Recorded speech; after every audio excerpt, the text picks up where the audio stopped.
Hey everyone, today we're digging into a number that can make or break any retail business, profit margin. With costs going up and competition getting fiercer, figuring out what a good profit margin actually is for 2026, well, that's how you know if your business is truly healthy or just treading water. So let's get right into it. First, let me ask you this. Are your sales hiding a profit problem? It's a super common trap to fall into. You see those big revenue numbers rolling in, and it feels great, right? But that number, it doesn't tell you the whole story. What really matters is how much of that cash you actually get to keep. So here's the game plan for today. We'll start with what profit margin even is, then we'll look at the different types you've got to know. After that, we'll dive into the 2026 benchmarks so you can see where you stand. And we'll wrap up with the good stuff. What's impacting your margins, how to actually grow them, and finally, how to track what really matters. All right, let's start with the absolute basics. Profit margin isn't about how much you sell, it's about how much you keep. You could say it's the ultimate report card for your business's financial health. To put it simply, profit margin is just the percentage of money left over after you've paid for absolutely everything. We're talking your products, your rent, your staff, your marketing, all of it. This one little number is what tells you if you're just busy spinning your wheels or if you're actually building a real sustainable business. Now, it's not quite as simple as just one profit margin. There are actually 3 key types, and each one tells you a completely different story about how your business is doing. Let's break them down. First up, we have gross profit margin. This is your first look. It's your revenue minus only the direct cost of goods sold, or COGS. Think of COGS as what it costs you to get the product onto the shelf. This number is all about your product level profitability. Are you even pricing your stuff right to begin with? So let's make that real. You sell a product for $100. It costs you $60 to make or buy. That leaves you with $40, or a 40% gross profit margin. Simple, right? But here's the crucial part. That 40% is not your take-home profit. Not even close. It's the money you have left over to pay for everything else it takes to run your business. That brings us to our next level, operating profit margin. This takes it a step further. We take that gross profit and then we subtract all the day-to-day costs of being in business. Your rent, your staff's salaries, your marketing budget. This is an awesome metric because it tells you how efficient your actual business operations are. So let's look at a bigger picture.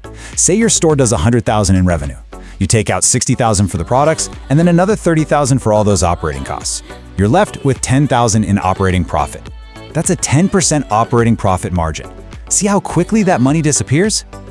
And finally, we get to the big one, the one everyone really cares about, net profit margin. You've probably heard it called the bottom line. This is what's left after every single expense has been paid. And I mean everything, including taxes, interest on loans, even credit card fees. This is the true final measure of your profitability. So from that same $100,000 in sales, after every single bill is paid, you might only have $5,000 left in your pocket. That's a 5% net profit margin. It's pretty wild to see how that healthy-looking 40% gross margin can get whittled down so much by the time you get to the end. Okay, so that brings us to the million-dollar question. What is a good margin? Let's get into the data and see what the benchmarks actually look like for 2026. But first, a really important heads up. Context is everything. There is no magic number that works for everyone. What's fantastic for one type of retailer could be a total disaster for another. It all comes down to what you sell and how you sell it. And this table shows that perfectly. Just look at the differences here.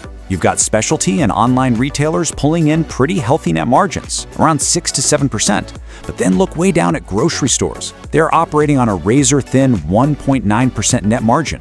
Why? Because it's a volume game. They have to compete like crazy on price and deal with huge costs. They make up for that tiny margin by just selling an insane amount of stuff. We see the same story when we slice it by business model. A physical brick-and-mortar store might start with a great 50% gross margin, but then high costs like rent and in-store staff just crush that number down to a 3% net margin. On the other hand, a pure e-commerce business might get all the way to a 15% net margin. They don't have those massive fixed costs, so their whole financial setup is different, giving them way more potential for profit. So you might be wondering, what causes these huge swings? Well, it's way more than just how you price your products. There are a bunch of powerful forces at work. Think of it like this. Your industry basically sets the ceiling for what's possible. Your business model dictates your cost structure, And then your pricing strategy, how disciplined you are with costs and how crowded your market is. All of those things mix together to determine your profit potential. But here's the good news. You are not powerless. Let's shift gears and talk about 5 real, actionable strategies you can use to protect and actually grow your profit margins. Okay, this is your playbook. Number 1, optimize your pricing. Don't just copy your competitors. Use data to find that perfect price point. 2, negotiate with your suppliers. Always be talking to them. Even a tiny discount on your cost of goods can have a huge impact. 3, manage your inventory. Old stock is just cash sitting on a shelf, dying. Get smart about what you buy. 4, cut unnecessary costs. Go through your expenses line by line. Be ruthless. And finally, number 5, increase sales volume. Sounds obvious, right? But the key is to focus on selling more of your high-margin products. And that all leads us to the final and honestly the most important piece of the puzzle, actually tracking your true profitability so you can move from just thinking about this stuff to making real-time decisions. This quote just nails it. The biggest problem for most businesses isn't that their margins are destined to be low, it's that they have no idea where their profit is actually being made and, more importantly, where it's quietly leaking away. So I'll leave you with this one last question to think about. You know how much you sell. Of course you do. But do you really, truly know how much you keep? Because focusing on that second number, that's what separates the businesses that thrive from the ones that just, well, survive. Thanks for joining me.